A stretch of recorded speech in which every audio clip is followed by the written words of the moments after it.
Good morning, everyone. Can you hear me okay? Yes?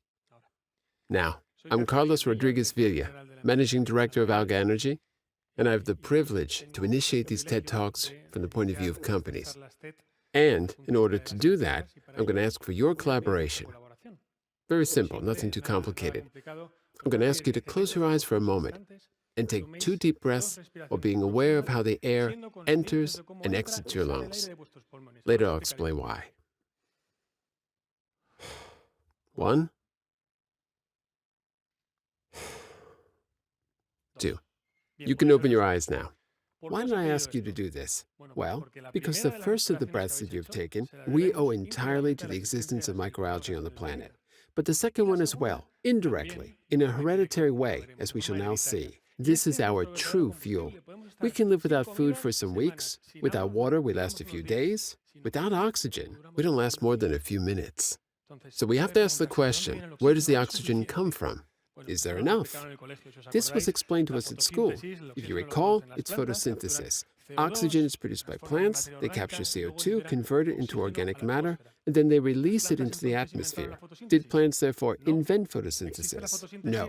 Photosynthesis exists a billion years before the first plants emerged. It was invented by a microalgae that, as you can see in this image, looks a lot like a chloroplast that is integrated into all plant life. Therefore, microalgae are the origin of all plant life. Do we still have microalgae here? Not only do we have them, but they occupy absolutely the entire globe. This is an image of the oceans. We have microalgae below in red color. Then we have them in yellow color, then blue, and also green color. They are in all the oceans. They are also in all soils. There are even microalgae in the air. This is the true lung that the planet Earth has. Microalgae provide us with more than 50% of the oxygen that we're breathing. And moreover, they are also the main sink for the world's carbon. Microalgae capture around 200 gigatons of carbon dioxide per year, 200,000 million tons of carbon dioxide per year. And we as humans have been using them for centuries. Here there's an example reported 500 years ago. Our ancestors who went to Mexico, in this case accompanying Hernán Cortés, were documenting in the history books what they were encountering. And here are some Aztecs, particularly in the lake of Texcoco, which today is Mexico City, but it used to be a lake. They explain how they collected something green from that lake, which they dried on some stones, and, once dry, they ate it and it tasted like cheese. Well, exactly that same procedure is being done nowadays, 500 years later.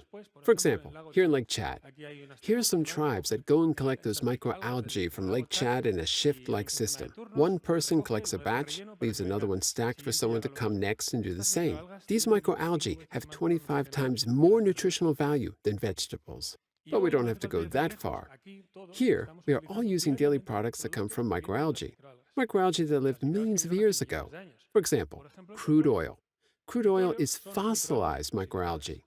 Or even the toothpaste that we use daily contains microalgae shells.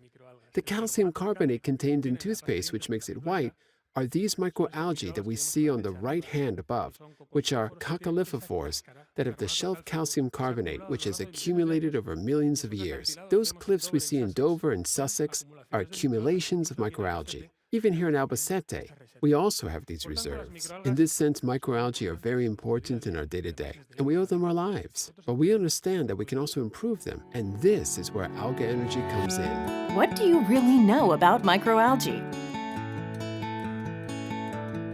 Microalgae are microorganisms that first appeared on Earth around 3,000 millions of years ago and created the atmosphere as we know it today.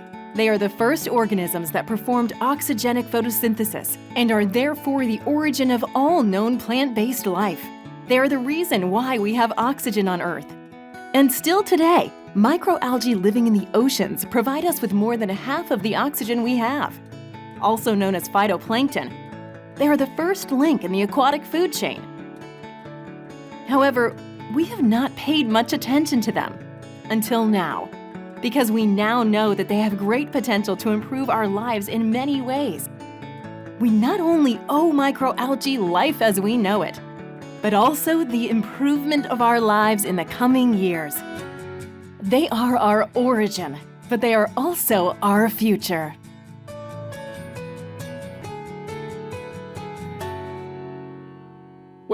We say they're going to improve life for us. But why do we say this? Because they have the potential to help provide solutions that are innovative, sustainable, and above all, very efficient in a wide variety of sectors. Today I'm going to speak about only one, agriculture, which is the most important sector for us. You'll remember that 7 years ago, the Sustainable Development Goal number 2 was approved. It was to end hunger, achieve food security, improve nutrition, and promote sustainable agriculture. Unfortunately, we are further behind than before in this goal. Today, we have more people suffering from hunger than 7 years ago. We have some very big challenges. In fact, the cover of The Economist a few months ago spoke about the catastrophe in the food sector. I've summarized it in 4 groups. 1, we have a growing population that requires 60 to 70% more food production in just 3 decades. Meanwhile, we have climate change, which is reducing the current and future productivity because of soil erosion, droughts, and extreme temperatures, which in Spain we know a bit about. The nutritional quality of what we eat has never been worse. I'm not only talking about ultra-processed foods, but even a tomato at harvest time has less nutritional value than it did 2 decades ago. And on top of that, we've realized we have an excessive gastro-strategic dependence on some countries, not all of them being very friendly, for key inputs such as fertilizer, energy, grain. But there are solutions that already exist that can alleviate these challenges. The European Bioeconomy Alliance has taken the 17 SDGs and has put one single example of how we can already contribute to each of them in a very concrete way. For number 2, they said we have to use biostimulants. What is a biostimulant, you may ask? If we compare the diet of a person with the one for a plant, a biostimulant is a vitamin. It's like a functional food, a probiotic, which acts in small doses and provokes great results. This is what we do at AlgaEnergy. We develop biostimulants from the origin of all plant-based life, which provide 4 types of benefits, which many farmers around the world are already benefiting from. One of them is that the agricultural productivity can be increased by double digits now using these types of products. Another is that at the same time they're able to regenerate soils, they regenerate the health of the soil. They also make crops naturally much more resistant to adverse weather conditions. Another is quality improvement. Not only the taste, but the nutritional profile and even the shelf life of a tomato, for example. Lastly, and very importantly in the current context, they can reduce chemical inputs. Fertilizers, for example. Right now, we can reduce by 20 to 25% chemical nitrogen that is added in the field and still produce more and better quality. We're not talking about reducing farmer competitiveness. On the contrary, more and better can be produced while using less. Our process is disruptive and it is patented. We use science and technology to produce products that are very easy to apply. Basically, what they do is maximizing the genetic potential of the plants, which is not being optimized. In a few hours, in less than 2 hours, thousands of genes are expressed hundreds of times, and they generate these results. As a company, we are very committed to innovation. We have over 50 years of R&I consolidated in this company, and we have presence throughout the value chain. Here you can see some pictures of our facilities. We have activity from research to compound extraction to end products that we sell, providing service all around the world. We have important partners such as Yokogawa, a Japanese-listed company, CaixaBank, or the Spanish state itself through the CDTI. We also have powerful allies such as AENA or the European Commission. This has allowed us to develop an ambitious expansion plan in the last years. We're already in more than 20 countries with 11 subsidiaries that are offering services to more than 3 million farmers, which are satisfied with and benefiting from the products that we have on the market. I'll finish with a very concrete and visual example of how we can help these farmers. As you know, in Europe we are experiencing the worst drought in 500 years, since the Aztecs I mentioned. But when there's a drought, it's just bad luck, right? This was the thought before. We can't do anything against a drought, can we? Nothing. It's bad luck. Well, yes, something can be done. Here's a video of the University of Seville using our products on tomato plants. You'll see that the 2 plants receive the exact same amount of water at the same time, and both are subjected to a drought stress of several weeks, with 90% less water. At a given moment, they are watered again, and you will see how the plant on the left and the plant on the right respond to these conditions in a different way. You can see that the plant that had the biostimulation treatment before the drought revives and actually produces fruit.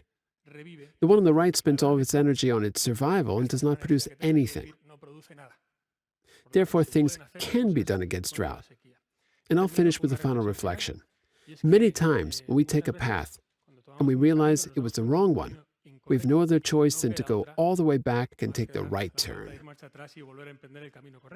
In essence, this is what we do at AlgaEnergy. We're going back to the origin of life to find solutions for the future. Thank you very much.